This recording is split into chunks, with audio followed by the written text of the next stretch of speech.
Hey guys, welcome back to Bow River Troutfitters. It is Chris Niccolls here. Today we're going to be talking about this little thing right here on the fly rod, the hook keeper. What is it for? Why do we have it on here? Why do some rods have it and some rods don't? Do I even need to worry about it? This is going to be a good discussion. We're also going to talk about some alternate ways to carry your flies on your rod and have it rigged up, so you should get a lot out of this. Now this is really aimed at the beginner who might not have figured out their whole system yet. They're not sure what to do or how to do it well, and this is just going to be our opinion. Look, I am not here to try to sway anybody away from doing it the way they like to do it. If you've got a system that works for you, absolutely go for it. But I think it is worth discussing, so let's get to it now.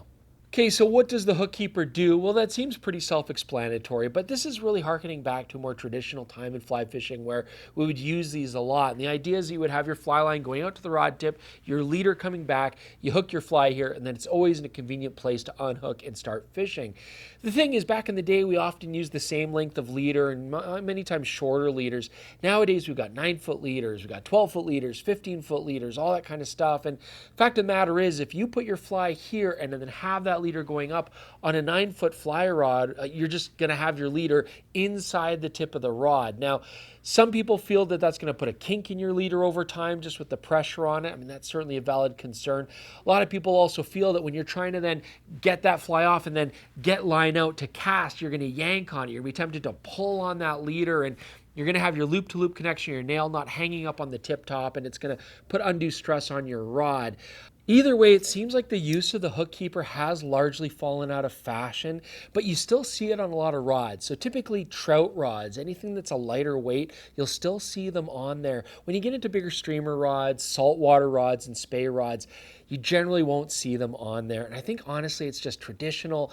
I do still think it looks good. I mean, aesthetically, I still build a lot of fly rods myself. And when I build lighter trout rods, I usually still put a hook keeper on there just because I like the way that it looks. I like the way that you wrap the thread around it, but I generally don't use it. Honestly, though, there are some issues with it. When I cast, if I find that I let go of my non-casting hand after I cast out my line, as that fly line loop gets taken up and the slack gets taken up, it'll often whip around the shaft of your rod, and it can get hooked up on that. It's not the end of the world, but it can be a real pain to try to undo it there before you're paying attention to your cast. We even have a video on how you can correct that so you don't let it whip up around the rod. You should check that out. But hook keepers can often be more trouble than they're worth. Okay, so if we're not going to take our fly and use the hook keeper, then what are some alternatives that we can actually use? Well, first off, let's start with some don'ts. And again, this is just my opinion. If this is what you like to do, it's your gear, do what you like. But I don't recommend, for example, taking the hook point and putting it into the cork handle itself. This is an old school thing, and yes, you will damage your cork. You'll start to tear pieces out of it, and anything that touches the point of the hook isn't good for either the gear or that point of the hook. Some people do often try to find a spot on their reel where they can attach it, whether it's through the machine or something. Again, you're going to damage the anodizing, you're going to damage the hook point. I don't like it.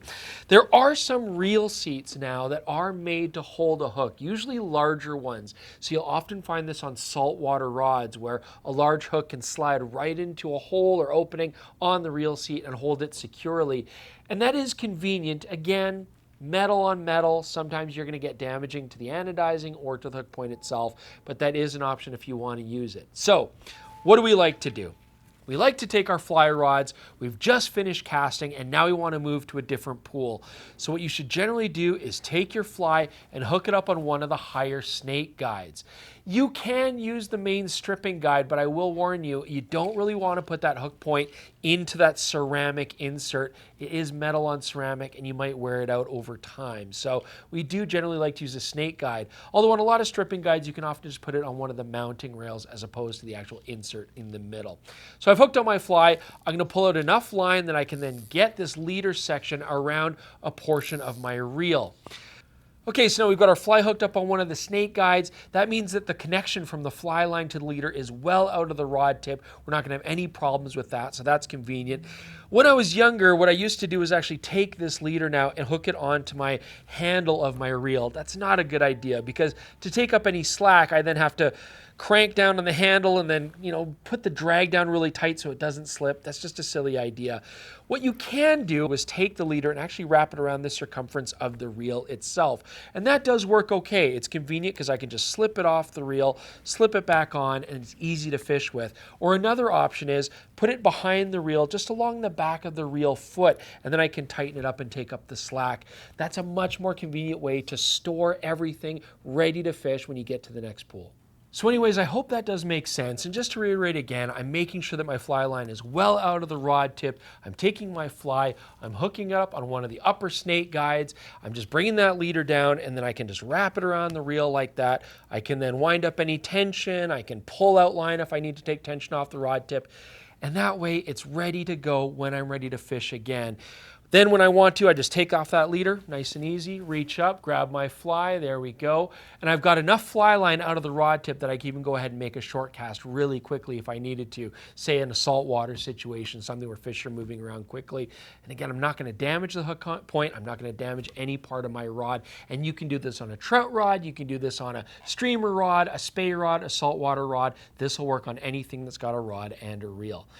So the last thing I want to mention before we say goodbye, this technique that we're talking about really applies to when you're on the water fishing and you're moving from location to location. Do not try to move from location to location holding your fly in your hand with lots of loose line out. That's a bad beginner mistake. You're going to hook yourself, or you're going to catch it on a rock or step on it or on a log or something. It's never a good idea. Always get in the habit of stowing your fly and leader away when you're moving. Also, this technique we're talking about, it doesn't work if you're going to break the rod down and put it in your car, okay? This is really just while you're fishing. Now, I know a lot of you out there probably have some different techniques that you like, or some different ways of doing it, or variations. So absolutely, let us know in the comments below. We always appreciate that. This is all about just discussing and learning from everybody's vast knowledge. Sadly, this hook keeper is probably largely going to go unused in today's world, but they sure still look nice on fly rods. So enjoy them for the nutritional value. I hope you guys enjoyed this video. We'll see you soon with more episodes on Bow River Troutfitters.